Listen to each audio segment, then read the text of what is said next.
할렐루야. 아침마다 새로운 주님의 은혜가 성도님들의 삶 가운데 가득하기를 간절히 축복합니다. 성경은 죄인된 인간을 구원하기 위해 일하시는 하나님의 구원 이야기가 담겨져 있습니다.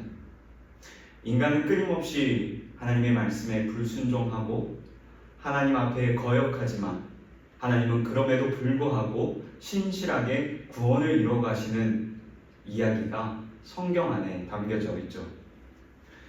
지난 시간에 이어서 4장은 끊임없이 하나님 앞에 거역하며 반역하는 인간의 모습을 보여주고 그럼에도 불구하고 하나님께서 은혜로 찾아가 주시고 질문하시는 장면이 기록되어 있습니다. 오늘 이 말씀을 함께 나누면서 거역하는 그 인간의 모습을 보면서 우리의 모습은 아닌지 되돌아보고 그럼에도 불구하고 계속해서 우리에게 찾아오셔서 은혜로 말씀하시는 그 하나님의 음성이 오늘 우리에게도 들려지는 은혜가 있기를 간절히 축복합니다. 1절 말씀을 함께 보겠습니다. 아담이 그의 아내 하와와 동침하매 하와가 임신하여 가인을 낳고 이르되 내가 여호와로 말미암아 등남하였다 하니라. 범죄한 아담과 하와는 이제 하나님의 곁을 떠나야만 했습니다. 그리고 그 땅에서 정착하며 살아야 했는데요. 하나님께서는 그 땅에서 사는 아담과 하와에게 축복해 주셔서 첫째 아들인 가인을 얻게 해주셨습니다. 그리고 그들은 이 아들로 말미암아 큰 기쁨을 누렸습니다. 왜냐하면 에덴 동산에서 쫓겨난 이후에도 하나님께서 여전히 자신들과 함께 하신다는 증거로 이 가인을 통해서 깨달았기 때문입니다. 그래서 하와는 이렇게 고백합니다. 여호와로 말미암아 아들을 얻었다. 하나님으로 말미암아 이 아들을 얻었다라고 고백하고 있는 것이죠. 여기서 가인의 이름은 얻었다라는 뜻을 가지고 있습니다. 하나님으로 말미암아 얻은 아들. 그래서 그 기쁨이 그 가정에 넘쳐나게 되었습니다. 그리고 그들의 가정 가운데 또 다른 생명이 이어졌습니다. 2절 말씀에 그가 또 가인의 아우 아벨을 낳았는데 라고 말씀합니다. 두 번째 아들은 바로 아벨이었습니다. 그런데 이 이름의 뜻은 허무라는 의미가 담겨져 있습니다. 왜 허무라고 아들의 이름을 지었을까요? 가인의 탄생을 통해서 그들은 큰 기쁨, 위로를 얻었지만 에덴에서 누리던 삶과 비교할 수 없는 현실이 허무했기 때문에 그렇게 이름을 지었을 것 같습니다. 그리고 본문에서 특별히 주목하게 되는 단어가 있는데 바로 아우로 번역된 아흐라는 단어입니다. 이 아흐는 피와 살을 나눈 관계를 의미합니다. 즉, 이 가인과 아벨은 한몸 되어 서로 사랑을 나누어야 할 관계로 하나님께서 부르셨다라는 사실입니다. 그리고 동시에 하나님께서는 서로 사랑할 관계로 그들을 부르실 뿐만 아니라 각 사람에게 삶의 역할, 사명 또한 주셨음을 보게 됩니다. 아벨은 양을 치는 목자였고 가인은 땅을 경작하는 농부였습니다. 하나님께서 그들에게 이러한 사명을 맡겨주셨다라는 것입니다. 그리고 이 말씀을 통해서 우리가 깨닫는 하나님의 속성은 하나님은 인간이 서로 관계를 맺고 서로 사랑하는 존재로 부르셨다라는 사실을 깨닫게 됩니다. 그리고 또 한 가지 깨닫게 되는 것은 하나님께서는 우리에게 사명 또한 허락하시는 분이시라는 것을 깨닫게 됩니다. 그래서 오늘 우리가 만나는 모든 관계 속에서 우리는 서로 사랑해야 합니다. 그것이 스쳐 지나가는 인연이라 할지라도 하나님의 마음으로 그들을 사랑해야 하는 것이죠. 그리고 우리에게 맡겨주신 달란트와 또 사명이 있을 것입니다. 하나님께서 주신 그 사명을 우리는 충성되이 감당해야 합니다. 이어서 3절입니다. 세월이 지난 후에 가인은 땅의 소산으로 제물을 삼아 여호와께 드렸다라고 말씀합니다. 아담과 하와의 가정 가운데 가인과 아벨이 출산했습니다. 그리고 나서 세월이 지난 후에라고 말씀합니다. 이 세월이 지났다라는 것은 시간이 어느 정도 흘렀다라는 의미도 있겠지만 그 의미 안에 담겨져 있는 중요한 의미가 있습니다. 그 중요한 의미는 무엇이냐? 바로 심판, 평가의 시점이 다가왔다라는 것을 의미합니다. 여기서 세월이라는 단어는 히브리어로 캐츠라는 단어가 사용되었는데 이 단어는 성경에서 쓰일 때 심판이나 평가의 시점을 가리킬 때 등장하는 단어입니다. 즉, 이 세월이 지난 후에라는 이 시점은 어느 시점이냐? 바로 하나님께서 가인과 아벨의 삶을 살펴보실, 심판하실 그 시점이 이르렀음을 암시하는 단어입니다. 하나님께서는 우리에게 사명과 기회를 주시지만 결국 삶을 심판하는 날이 있다라는 사실을 오늘 본문을 통해서 깨닫게 됩니다. 그 심판의 순간에, 그 시험의 순간에 어떻게 합니까? 가인은 자신이 농사를 지어 얻은 소산을 하나님께 제물로 드렸고 아벨 역시 자신이 기른 양 가운데 첫 새끼와 그 기름을 하나님께 드렸습니다. 겉으로 보기에는 두 사람 모두 하나님께 제사, 예배를 드린 것이기에 큰 차이가 없어 보입니다. 그러나 결과는 전혀 달랐습니다. 하나님은 아벨의 제사는 받으셨지만 가인의 제사는 받지 않으십니다. 왜 가인의 제사를 받지 않았을까요? 이 본문을 통해서 우리는 두 가지로 해석해 볼 수 있습니다. 첫 번째로 아벨은 자신과 제물을 함께 드렸지만 가인은 제물만 드렸기 때문입니다. 아벨은 하나님 앞에 자기도 드렸다고 합니다. 자기도. 그리고 양의 첫 새끼와 그 기름을 정성껏 준비해서 하나님 앞에 드렸습니다. 그러나 가인은 자기를 드렸다는 말이 없고 땅의 소산으로 제물을 드렸다라고 말씀해주고 있습니다. 즉 아벨은 자신까지 하나님 앞에 드리는 온전한 예배를 드렸고 가인은 제물만 드리는 예배를 드렸음을 깨닫게 됩니다. 여기서 우리는 참된 예배는 무엇인지 깨닫게 됩니다. 참된 예배는 하나님 앞에 자신을 내어놓는 그 예배가 참된 예배다라는 사실입니다. 하나님은 제물을 보시기 전에 제물을 드리는 사람을 먼저 보시는 하나님이십니다. 그래서 로마서 12장 1절 말씀에 그러므로 형제들아 내가 하나님의 모든 자비하심으로 너희를 권하노니 너희 몸을 하나님이 기뻐하시는 거룩한 산제물로 드리라. 이는 너희가 드릴 영적 예배니라 라고 말씀해주고 있는 거예요. 너희 몸을 하나님이 기뻐하시는 거룩한 산제물로 드려야 하는 거예요. 그것이 바로 하나님이 기뻐하시는 참된 예배다라는 것입니다. 가인의 제물을 받지 않았던 두 번째 이유는 가인의 태도에서 하나님을 향한 경외가 부족했기 때문입니다.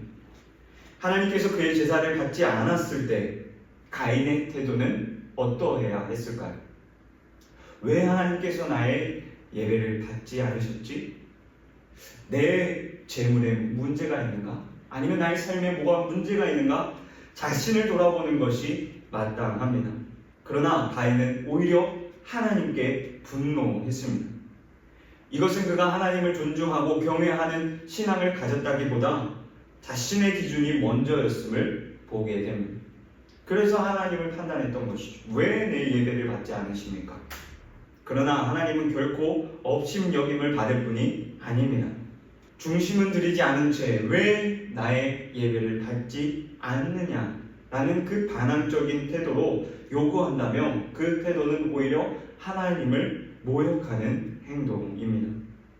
하나님이 우리에게 은혜를 베푸신다고 그분을 우리가 가볍게 여겨서는 안 된다라는 사실입니다. 그런데 하나님은 또 분노해서 하나님 앞에 범죄하고 하나님을 떠나는 그 죄인을 향하여 먼저 다가오시며 이렇게 말씀하십니다. 6절과 7절 말씀에 여호와께서 가인에게 이르시되 내가 분하여 함은 어찌 됨이며 안색이 변함은 어찌 됨이냐. 내가 선을 행하면 어찌 낯을 들지 못하겠느냐. 선을 행하지 아니하면 죄가 문에 엎드려 있느니라. 죄가 너를 뭐하나 너는 죄를 다스릴지니라 라고 말씀해 줍니다. 하나님은 먼저 다가오셨습니다. 그리고 이렇게 질문하면서 그의 마음의 상태를 지적하고 다시금 하나님 앞에 회개하고 돌아오기를 원하셨습니다. 이것이 가인에게 임한, 범죄한 인간에게 임한 하나님의 은혜였다라는 것입니다. 그런데 가인은 그 경고를 무시했습니다. 8절 말씀에 가인이 그의 아들 아우 아벨에게 말하고 그들이 들에 있을 때에 가인이 그의 아우 아벨을 쳐 죽이니라 라고 말씀합니다. 하나님의 경고에도 불구하고 가인은 하나님의 말씀을 따르지 않았습니다. 그는 결국 자신의 욕심을 따라 아벨을 죽였습니다. 자신의 제사가 받아들여지지 않았다는 그 이유가 분명히 자신에게 있음에도 불구하고 그 책임을 하나님에게, 또 가장 약했던 아벨에게 돌렸다라는 것입니다. 가인은 아벨을 집이 아닌 들로 데리고 나가 살해했습니다.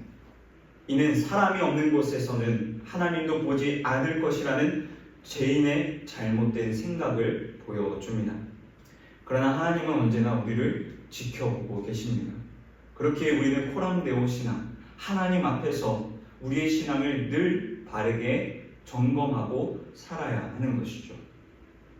그런데 가인은 그렇지 못했다라는 것입니다. 그 순간에 하나님께서 또 찾아오셔서 물으실 때 가인은 9절 말씀에 여호와께서 가인에게 이르시되 내 아우 아벨이 어디 있느냐. 그가 이르되 내가 알지 못하나이다. 내가 아우를 지키는 자이니까 라고 반문합니다. 하나님은 또 한 번 기회를 주셨습니다. 그러나 가인의 대답은 하나님을 향한 반항이었습니다. 그는 거짓말을 했을 뿐만 아니라 형제로서의 책임까지 부정했습니다. 그렇게 하나님의 은혜를 거부했던 가인에게 결국 심판이 선언되게 됩니다. 12절 말씀에 내가 밭을 갈아도 땅이 다시는 그 효력을 내게 주지 아니할 것이요 너는 땅에서 피하며 유리하는 자가 되리라. 그런데 그 순간에 가인은 뭐라고 말합니까? 여호와께 아뢰되 내 죄벌이 지기가 너무 무거우니이다 라고 말합니다. 가인의 이 말은 회개처럼 보이지만 사실 그렇지 않습니다. 그는 죄 자체에 슬퍼하는 것이 아니라 형벌이 너무 무겁다고 불평하고 있는 것입니다. 여전히 자기중심적인 태도를 버리지 못한 것이죠. 그 순간에 하나님은 그럼에도 불구하고 은혜를 베풀어 주십니다. 그에게 보호의 표를 주십니다. 15절 말씀에 가인을 죽이는 자는 벌을 7배나 받으리라. 가인에게 표를 주사라고 말씀합니다. 여기서 표로 번역된 히브리어 오트는 성경에서 하나님의 구원의 표시로 사용되는 단어입니다. 출애굽 때 문설주에 바른 피나 메시아의 표징을 말할 때도 이 단어가 사용되었습니다. 즉, 이 표는 하나님의 은혜의 결정체였다라는 것입니다. 가인은 계속해서 죄를 더해갔지만 하나님은 계속해서 은혜로 그에게 다가가셨습니다. 가인은 이 은혜 앞에 하나님의 은혜를 붙들고 살지 아니면 그 은혜마저 거부하며 살지를 결정해야 했습니다. 이것이 오늘 본문의 내용입니다. 오늘 우리에게도 하나님께서는 이렇게 찾아오실 것입니다. 죄인인 우리에게 먼저 사랑의 손길을 내밀어 주실 것입니다. 그 순간에 우리는 가인과 같이 하나님의 은혜를 저버리고 반항하며 하나님을 거역하는 그런 모습은 있지는 않은지 우리의 삶을 점검해 봤으면 좋겠습니다. 당연한 것이라고 여겼던 것들이 생각해보면 당연한 것이 아닙니다. 오히려 그것이 은혜였다라는 것을 우리는 깨달아야 합니다. 그리고 끊임없이 죄인된 우리를 향하여 다가오시는 그 하나님의 손길을 우리는 붙잡는 인생이 되어야 할 줄 믿습니다. 사랑하는 성도 여러분, 말씀을 마치겠습니다. 죄인된 가인을 향해서 하나님은 그럼에도 불구하고 찾아와 주시며 사랑의 손길을 내밀어 주셨습니다. 오늘 우리의 삶에도 하나님께서 그렇게 찾아오고 계신지 모릅니다. 어쩌면 우리가 죄로 인해서 또 어쩌면 우리의 교만과 아집으로 인해서 그 손길이 내밀어지고 있음에도 불구하고 그 손길을 망각한 채 살고 있지는 않은지 우리의 삶을 점검해 봤으면 좋겠습니다. 바라기는 이 자리에 있는 모든 성도님들이 그 손길을 늘 느끼며 깨달으며 그 손길에 감사하며 우리의 삶을 하나님이 기뻐하시는 삶으로 계속해서 바꾸어가는 또 노력하는 그런 성도님들의 삶이 되기를 간절히 축복합니다.